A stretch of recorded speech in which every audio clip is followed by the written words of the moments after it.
So typical, I was just about to record a video explaining what Firleigh Big Party was, and my last camera died.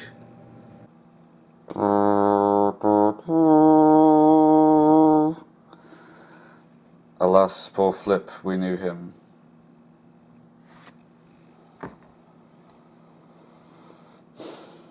The USB just broke off. The actual camera's fine, although there's no way to get anything off it now. Well anyway, now that that's dealt with, time to go and make the video I was going to make yesterday. Hello chaps and chapettes. You know, it occurs to me that the last time I was up here speaking to you was for precisely the same reason I'm speaking to you now. I have a fairly large announcement to make. The Firleigh Big Party will not be happening this year, on the Saturday. It will in fact be happening on the Sunday, for reasons I shall explain to you. As some of you know, I will be up performing at the Edinburgh Fringe this year. Incidentally, if any of you are up in the Edinburgh Fringe, come see us, it'll be a lot of fun. But it means that I will not be back until the Sunday, and I knew I was going to be disappointing some people, but my choices seem to be either we don't have it at all, or we have it at a completely different time of the year, or we do have it on the same weekend, we just have it on the Sunday. Now, I have to stress to you that Firleigh is not, nor have I ever thought it being as my party. It isn't. Last year I think we more or less hit capacity at Firleigh. There were over 20 tents and I think maybe over 70 people at its height. My only concern for this year is that I won't be around beforehand to help my dad do all the things that he needs to do in order to make the party a success. But I'm getting way ahead of myself here. Some of you who have been listening to this for over 2 minutes now have no idea what I'm talking about. For those of you who don't know, this is what Firleigh is. Now, at the risk of repeating something of what I said last year, the Firleigh Big Party was originally put on for my dad's 50th and then latterly my 18th, and has kind of become an annual institution ever since. With all this back garden space, we generally encourage people to camp out, and means that you don't have to worry about drinking or getting home. I'll put a link to some of the previous year's attendees' testimonials down in the doobly-doo. And even though the party this year does happen to fall directly on my dad's birthday, it's never really been a birthday party as such. I really think of it more as a celebration of our lives, our friends, and an opportunity to use this space that we have to its fullest potential. My dad generally puts a temporary roof on this pergola area here. It doesn't look like much when it's up, but it can take up to a day and a half to erect. Also, this whole garden area is given over to tent space, essentially.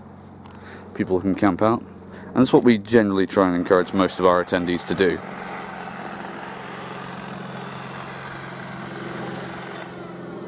You can see my dad trimming the hedges there. Underneath the temporary roof, here, in this patio space, we have a hi-fi set up, and anyone who wants to come along and do a turn can. We in fact had so many last year that we had to create a set list, which may well happen again this year. But if it does, anyone is welcome. One of the things that I really value about Firleigh is that while the size it's grown to may fool you at first, it really is just still a house party. It's not the sort of annual event that has tickets or somebody on the door. It's all very informal. But the reason we can keep it that way is because people respect that. See that barrel of beer there? Well, it's empty now, but it will be full. The general rule with Firleigh is bring a bottle, that way you're at least guaranteed there'll be something in the drinks cabinet you like. There will be a vegetarian buffet, generally. Provided you can find a place to crash, plus ones are welcome too.